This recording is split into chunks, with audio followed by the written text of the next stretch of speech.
yang pertama ini kita akan membahas tentang bab 1 yakni pengenalan SPSS.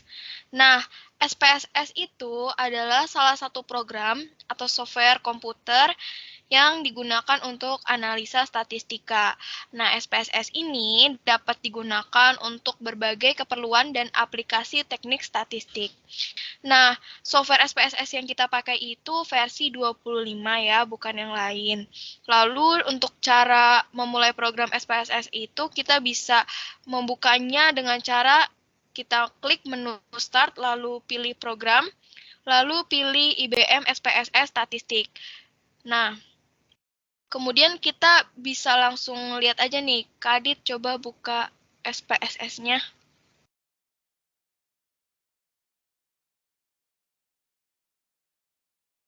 Nah, setelah muncul dialog box Welcome to IBM SPSS Statistik, kita langsung klik close aja untuk memulai sheet yang baru.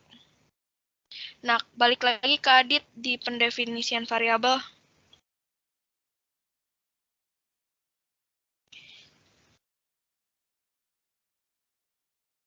Nah, variabel itu perlu didefinisikan terlebih dahulu sebelum data diisi dan diolah. Nah, variabel didefinisikan pada bagian variabel view yang terletak di worksheet kiri di bagian bawah layar monitor. Nah, kalau kita lihat di SPSS-nya itu terletak di, coba Kadit bisa dibuka SPSS-nya. Nah, jadi variabel view itu letaknya di bawah kiri itu. Nah, coba Kadit balik lagi ke modul. Nah, variabel view itu terdiri dari yang pertama, name. Nah, variabel name ini berisi nama variabel yang dibuat. Pemberian nama variabel dapat mencapai 64 karakter.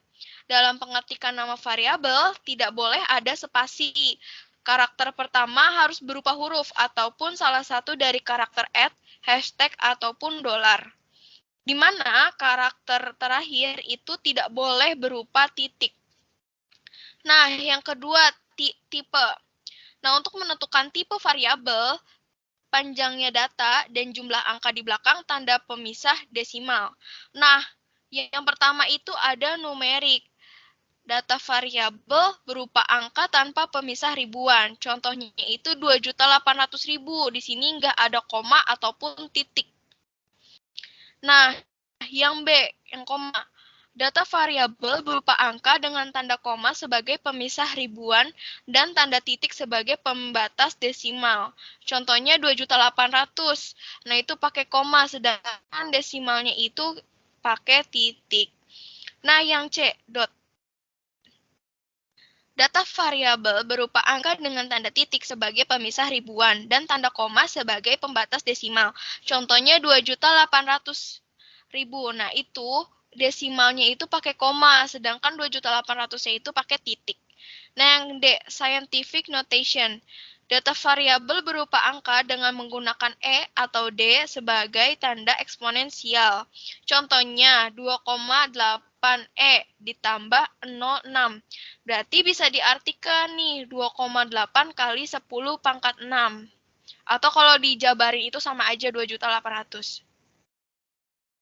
Nah, yang E, date. Data variabel berupa tanggal dan dapat dipilih sesuai dengan format yang dikehendaki. Contohnya nih, format yang dipilih itu DD, MMM, YY. Nah, diketik 2 November 2008. Hasilnya itu yang akan ditampilkan jadinya 2 November 08. Nah, yang F, dolar. Data variabel berupa angka dengan tanda dolar. Nah, yang G, custom currency. Data variabel berupa angka dengan format mata uang yang telah ditentukan. Yang H, ada string. Nah, data ini variabelnya itu berupa huruf maksimal 255 karakter. Lalu yang ketiga ada width. Nah, untuk menentukan besarnya angka atau huruf yang digunakan. Lalu yang keempat, desimal, untuk memberikan banyaknya angka di belakang koma untuk pemisah ribuan berupa titik.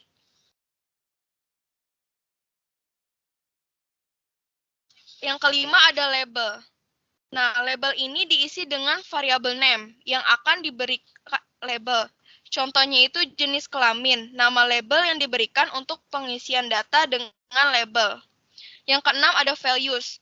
Nah, values itu digunakan untuk variabel yang datanya berupa nominal dan ordinal. Contoh, variabel jenis kelamin terdiri dua kategori, yaitu pria dan wanita. Nah, angka 1 itu kategorinya pria, dan angka kedua itu untuk kategori wanita. Sehingga dalam pengisian data diketik hanya angka 1 dan 2. Pada bagian value label diberi angka yang mewakili suatu kategori data variabel. Caranya, value diisi dengan sebuah angka nominal dan value label diisi dengan kategori yang diwakili oleh angka tersebut. Kemudian kita klik tombol add. Nah, kita bisa contohin nih, Kak Adit. Coba buka IBM SPSS-nya, Kak Adit.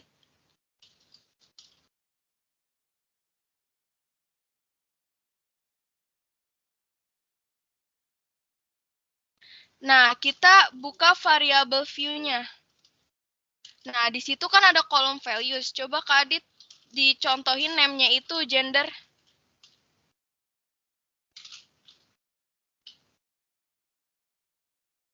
Nah, lalu kita ke kolom value, Kak Adit. Nah, kita isi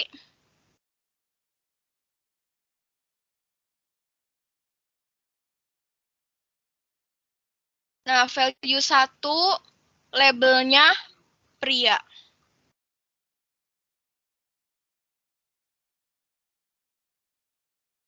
Pria.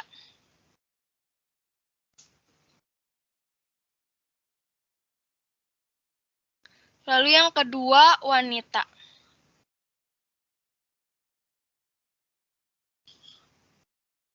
Lalu kita bisa klik add.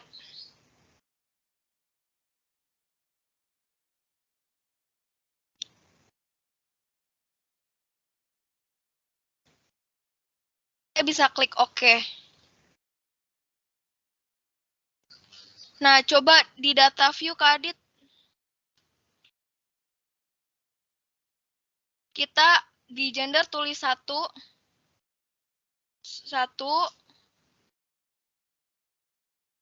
bawahnya 2.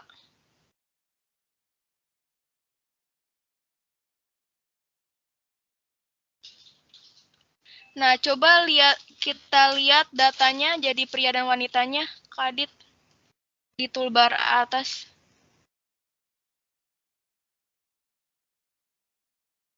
Nah, maka tampilannya jadinya seperti ini. Lanjut lagi, Kak Adit, ke modul.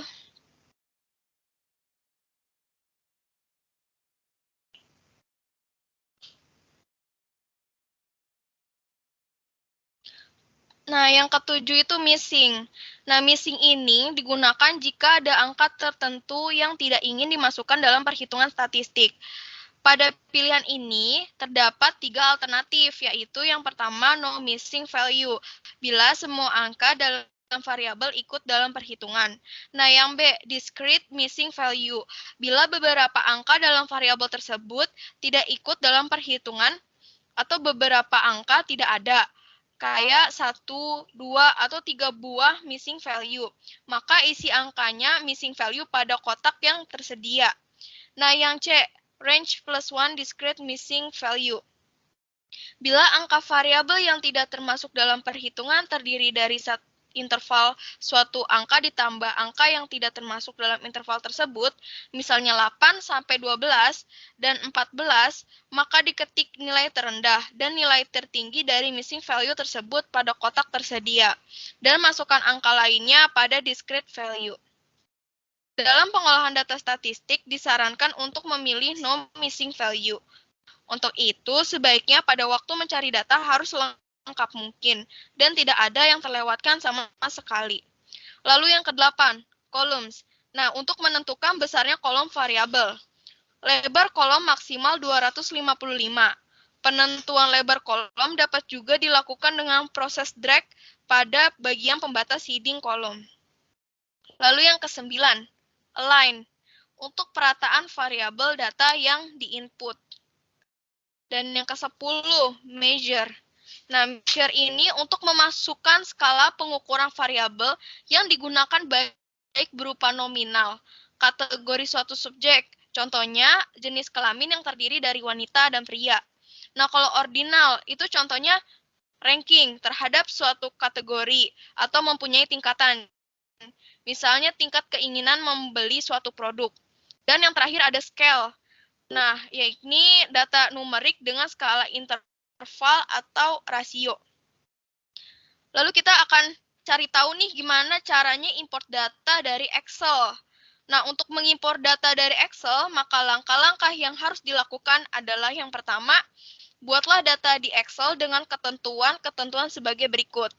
Nah, nama variabel harus diletakkan di baris paling pertama di worksheet Excel. Nah, yang ke B, nama variabel tidak boleh melebihi 64 karakter dan tidak boleh ada spasi. Nah, lalu kemudian isi data variabel di baris berikutnya setelah nama variabel. Nah, yang kedua, ingatlah di lembar worksheet manakah data yang hendak diimpor. Dalam contoh ini misalnya terdapat di sheet 1. Nah, lalu yang ketiga, simpan dan tutup file Excel yang hendak diimpor dan ingat nama file Excel tersebut. Misalnya contoh 1 XLS. Nah, yang keempat, kita bakal praktek dulu nih Kak Adit. Coba, misalnya kita mau import data Kak Adit ke SPSS. Dihapus dulu.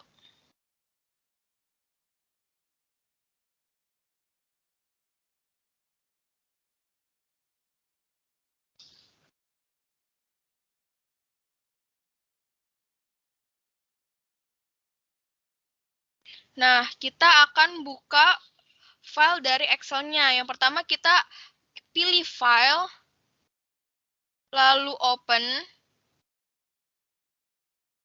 kemudian data. Nah, file types-nya itu kita pilihnya yang Excel.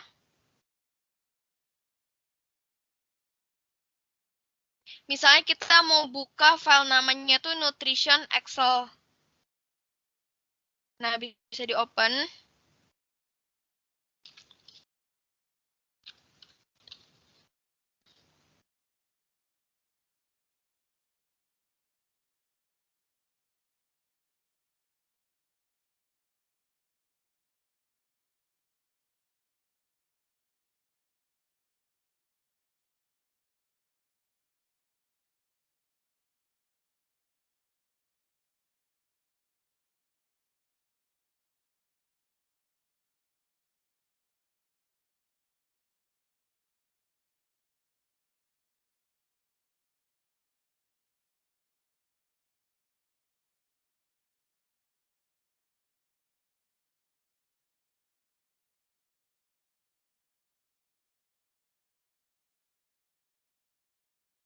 Nah, kita make sure nih, tadi kan kita bikinnya katanya di sheet 1, berarti worksheet-nya itu sheet 1. Nah, kemudian kita bisa klik OK.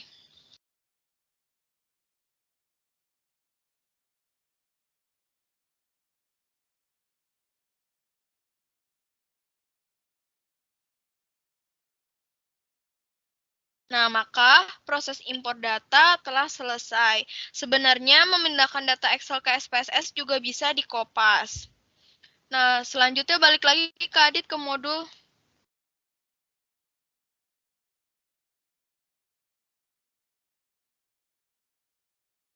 Nah, selanjutnya kita akan membahas distribusi frekuensi.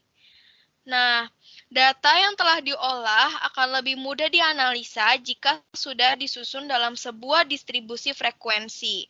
Nah, rumusnya itu untuk menyusun distribusi frekuensi, yang pertama, kita harus cari jumlah kelasnya. Nah, coba Kadit ke PPT.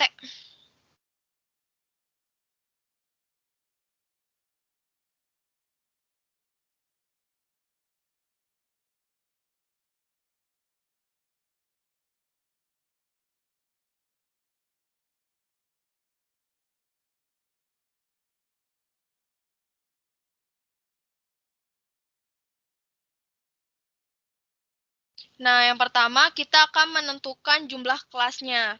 Rumusnya itu yakni K sama dengan 1 ditambah 3,322 log N.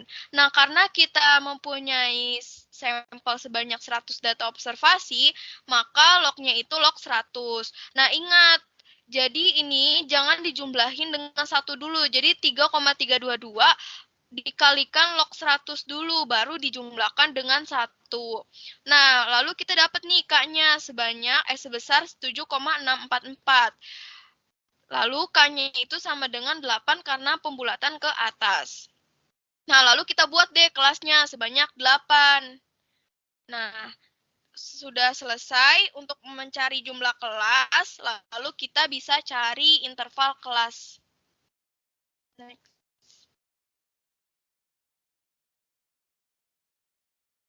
Nah, untuk menentukan panjang interval, rumusnya itu C sama dengan XN dikurang X1 dibagi K. Nah, XN itu nilai observasi terbesar. Kalau X1 itu nilai observasi terkecil. Nah, untuk mencari nilai observasi terbesar dan terkecilnya, kita bisa langsung cari lewat SPSS. Coba Kak Adit dibuka dulu SPSS-nya.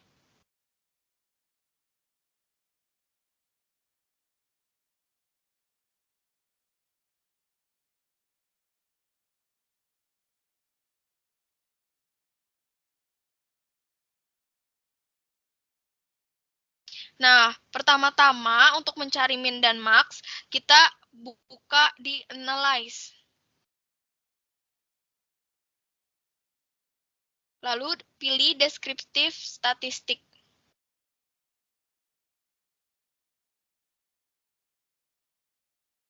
Pilih yang frekuensis. Lalu pilih variabelnya. Nah, variabel di sini kan yang kalori each. Masukkan ke dialog box di variabelnya. Lewat tanda panah. Nah, lalu kita klik yang statistik. Pada kolom dispersion, kita bisa centang minimum serta maksimumnya. Lalu kita bisa klik continue. Lalu kita klik OK.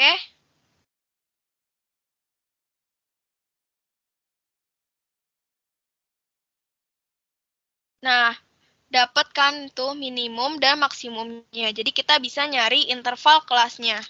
Baik lagi Kak Adit ke PPT.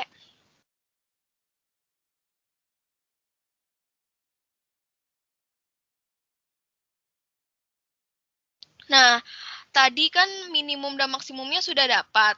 Yang maksimumnya itu 590 dikurang dengan minimumnya 50 dibagi K yang tadi udah kita cari sebesar 8. Nanti kita jumlahin semuanya, dapat C-nya itu sebesar 67,5.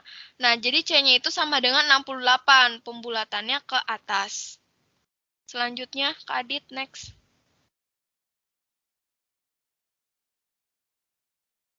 Nah, yang ketiga, kita menentukan batas kelas. Nah, jadi ada batas bawah dan batas atasnya.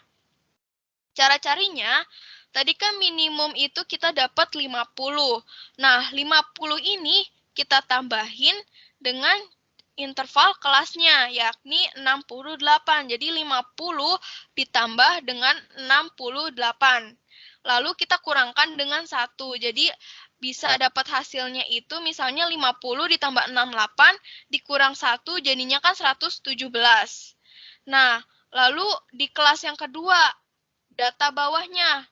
Data bawahnya, cara carinya itu batas atas pada kelas 1 atau 117 itu ditambah dengan 1. Jadi kita dapatnya 118. Nah, 118 ini kita tambahkan lagi dengan C-nya, 68.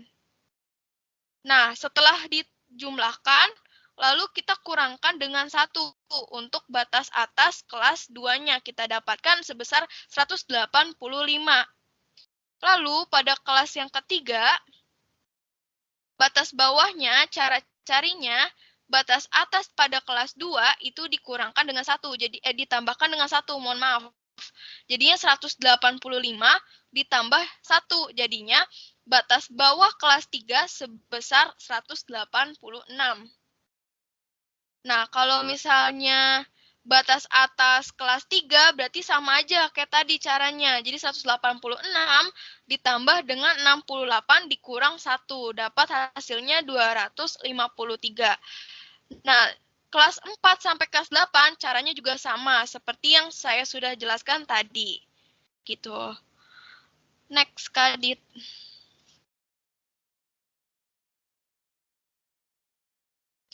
Nah, untuk mencari nilai frekuensinya, kita bisa cari lewat SPSS-nya. Coba Kadit kita praktek.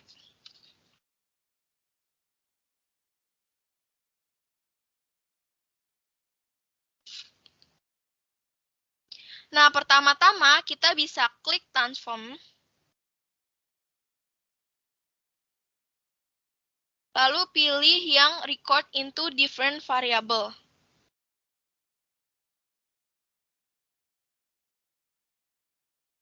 Terus kita bisa double klik yang color reach-nya. Terus di name kita tulis kelas.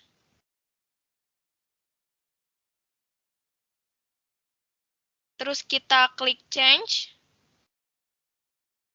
Serta klik old new values. Lalu kita pilih yang range, karena untuk mencari frekuensinya. Nah, tadi kan coba Kadit balik lagi ke PPT.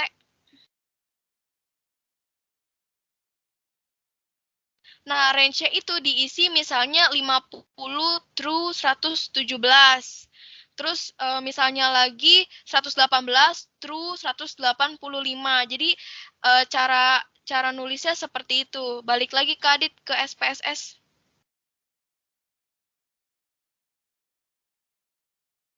Nah, tadi kan range yang di kelas atas itu 50 through 117. Nah, diisi value-nya itu 1. Add, klik add. Nah, selanjutnya kelas 2, 118 through 185. Value-nya 2.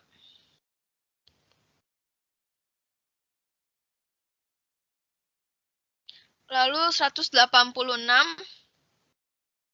through 253. Value-nya 3.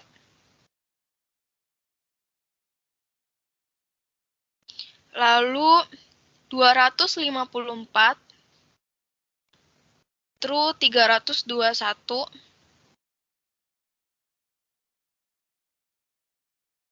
Value-nya 4. Klik add. Lalu yang kelima 322 through 389, value-nya 5.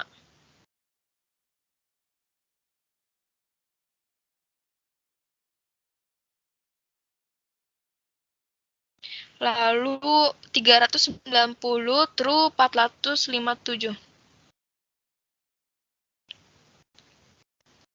Value-nya 6. Lalu yang ketujuh 458 through 525.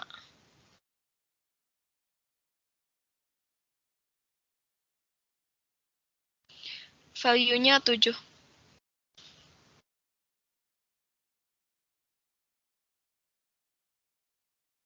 Lalu yang terakhir 526 sampai 593. 526, Dit. Maaf.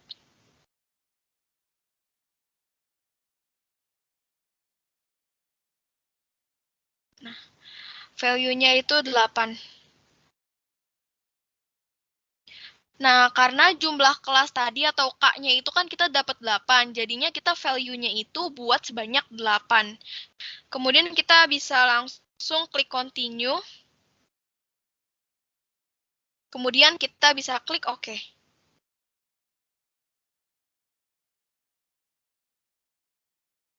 Nah, lagi Kak Adit.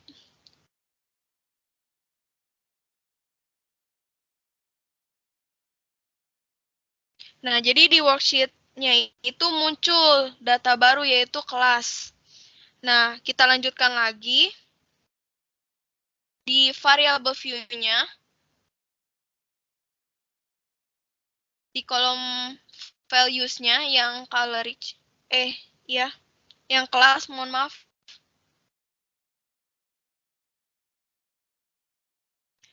Value satunya itu 50, labelnya 50 sampai 117. Klik add.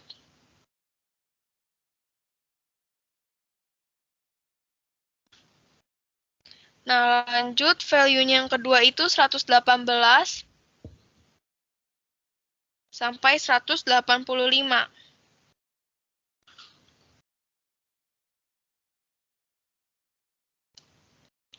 Nah, di value ketiga 186 labelnya sampai strip 253. Add. Yang keempat 200 labelnya 254 strip 321.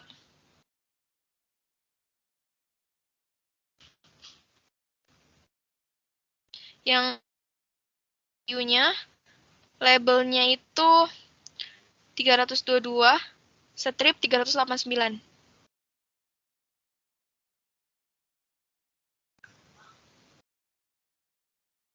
Lalu yang keenam 390 strip 457.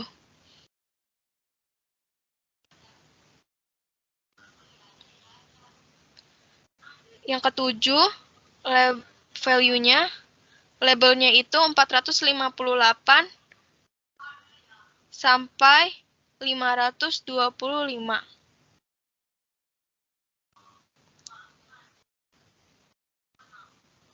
Lalu yang ke-8 526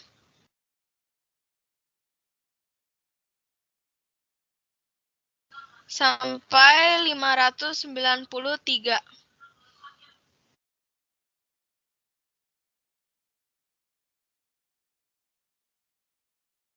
Nah, kalau udah kita bisa klik OK.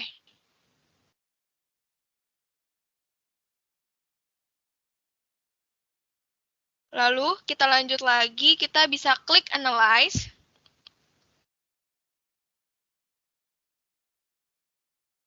Terus Descriptive Statistik. Pilih Frequencies. Kemudian kita reset dulu. Lalu masukkan yang kelas, pakai tanda panah atau bisa double klik juga. Lalu kita aktifkan, make sure dicentang display frekuensi table-nya. Lalu kita bisa klik OK.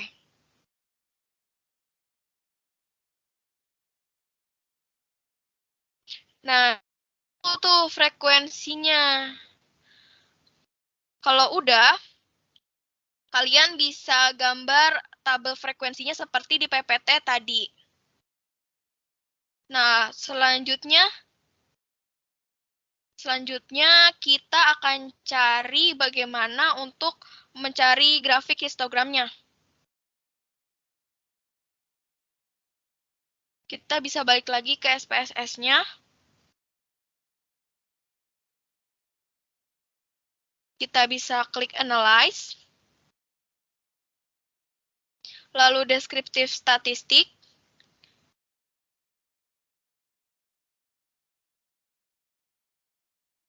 Lalu pilih yang Frequencies. masukkan variabel kelasnya kan udah nih. Ya udah langsung kita bisa klik yang chart.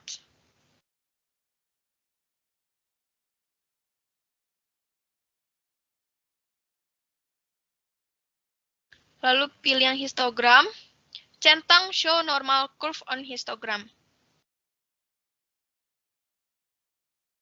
Kemudian kita klik continue, lalu oke.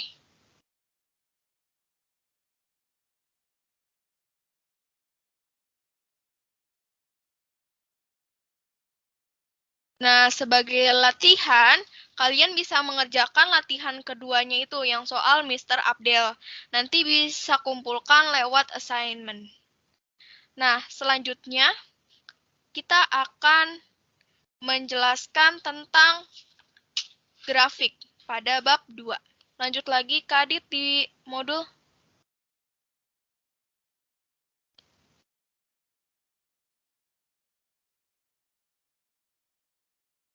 Ke bab 2-nya, Kak Adit.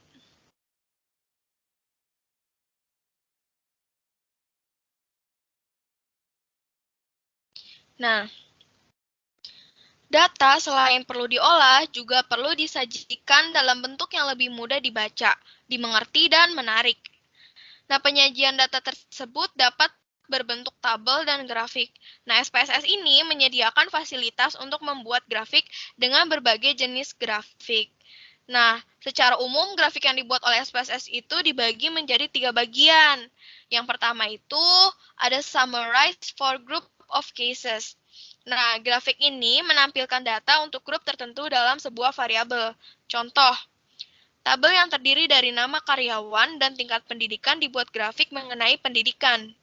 Grafik yang ditampilkan beberapa orang yang berpendidikan SMA, akademi, sarjana, dan pasca sarjana. Lalu yang kedua, summarize of separate variables. Grafik menampilkan data untuk tiap variabel yang terpisah sebagai perbandingan. Contoh, tabel yang terdiri dari nama karyawan, tingkat pendidikan, dan gaji dibuat grafik perbandingan variabel pendidikan dengan variabel gaji. Nah, selanjutnya yang ketiga, values of individual cases. Grafik menampilkan data untuk setiap case secara individual. Contohnya, tabel yang terdiri dari nama karyawan, tingkat pendidikan, dan gaji dibuat grafik untuk menampilkan gaji dan dari masing-masing karyawan.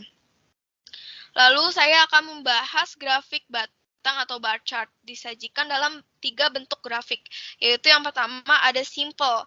Nah, simple itu grafik batang yang ditampilkan hanya satu variabel X dan variabel Y. Kalau yang kedua, clustered. Nah, yaitu grafik batang yang ditampilkan lebih dari satu variabel X dan satu variabel Y. Yang terakhir ada stack, yaitu grafik batang yang menampilkan lebih dari satu variabel X dan satu variabel Y. Variabel X disusun bertumpuk ke atas. Nah, grafik garis atau line chart. Nah, ini disajikan dalam 3 bentuk grafik, yaitu yang pertama, simple, yaitu grafik garis yang menampilkan hanya satu variabel X dan variabel Y. Nah, yang kedua, multiple, yaitu grafik garis yang menampilkan lebih dari satu variabel X dan satu variabel Y, dengan garis yang menghubungkan variabel Y pada X1 dengan variabel Y pada X2. Nah, yang ketiga ada drop line, yaitu grafik garis yang menampilkan satu variabel X dan lebih dari satu variabel Y dengan garis vertikal yang menghubungkan variabel Y1 dengan Y2 pada X. Nah, selanjutnya ada jenis grafik lagi nih. Yang terakhir, grafik lingkaran atau pie chart. Disajikan dalam bentuk data grafik.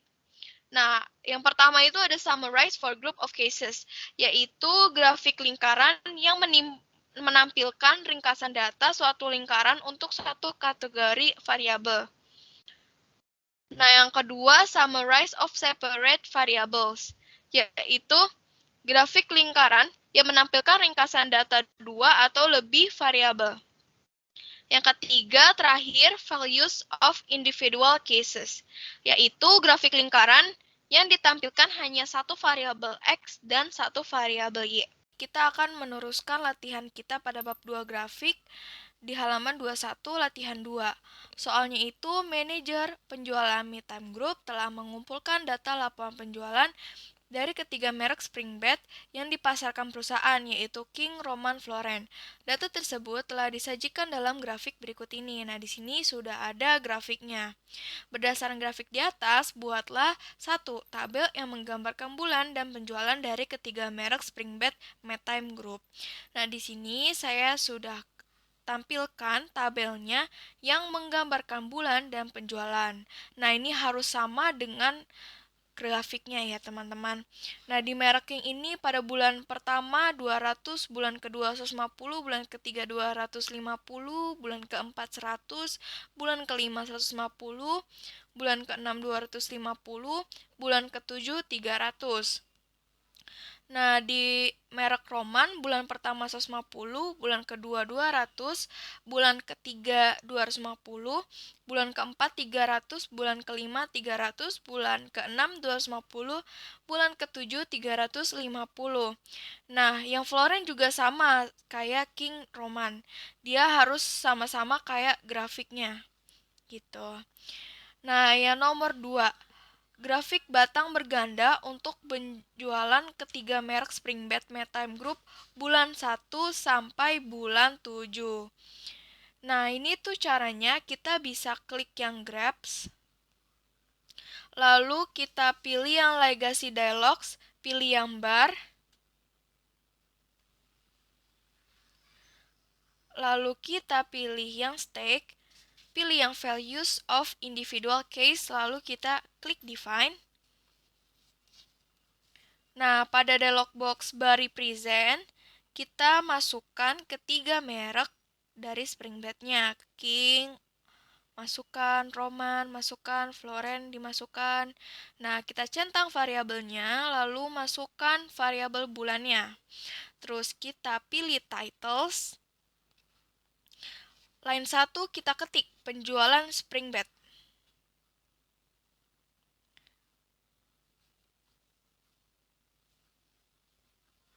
Nah, line kedua kita ketik periode bulan ke-1 sampai 7.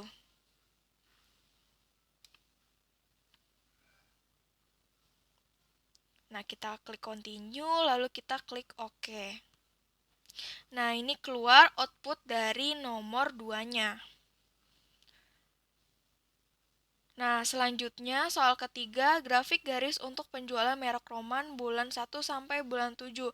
Nah, karena ini garis, maka kita pilihnya yang line. Pilih Grabs, Legacy Dialogs, line. Nah, terus kita pilih simple, karena hanya satu merek Roman saja. Nah, terus kita centang ya values of individual case. Nah, terus klik define. Habis itu kita masukkan Roman saja, karena yang disuruh cuman merek Roman. Terus kita centang variabelnya, masukkan variabel bulannya. Terus klik titles. Di line 1 kalian bisa ketik penjualan Roman. Di line kedua bisa ketik periode bulan ke-1 sampai 7.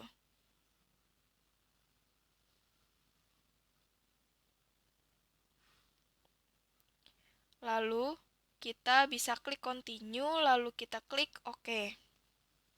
Nah, ini keluar output dari nomor 3-nya. Lanjut lagi di nomor 4-nya. Grafik garis berganda untuk penjualan ketiga merek spring bed Midtime Group bulan 1 sampai bulan 7. Nah, ini pakai garis berganda. Jadi, pilih Grabs, lalu Legacy Dialogs, pilih Line, karena berganda pakainya yang multiple. Lalu centang values of individual case, klik define.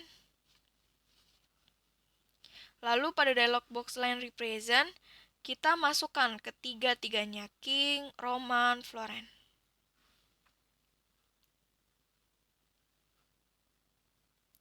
Nah, terus kita centang variabelnya, masukkan variabel bulannya. Terus kita pilih titles, Line satunya kita tulis penjualan spring bed. Nah, di line keduanya periode bulan ke-1 sampai 7.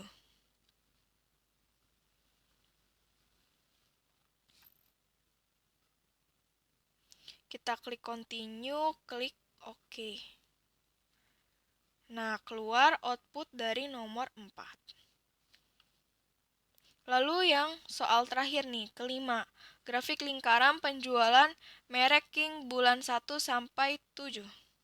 Kita bisa klik graph, legacy dialogs, pilih yang pie karena dia grafik lingkaran, jadi pilih yang pie.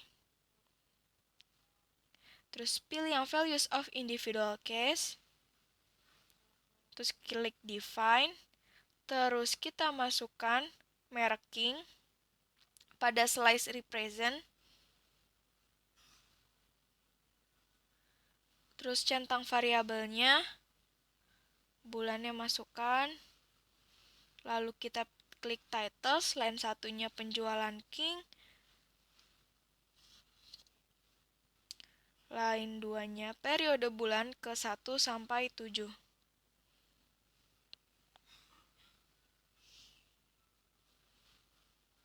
Continue. Oke.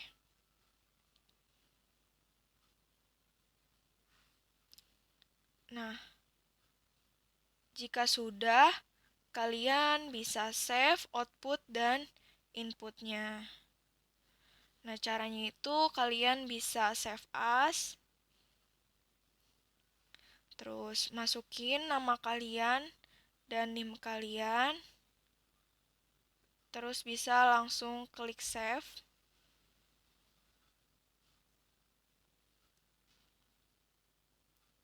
Terus outputnya juga jangan lupa di save.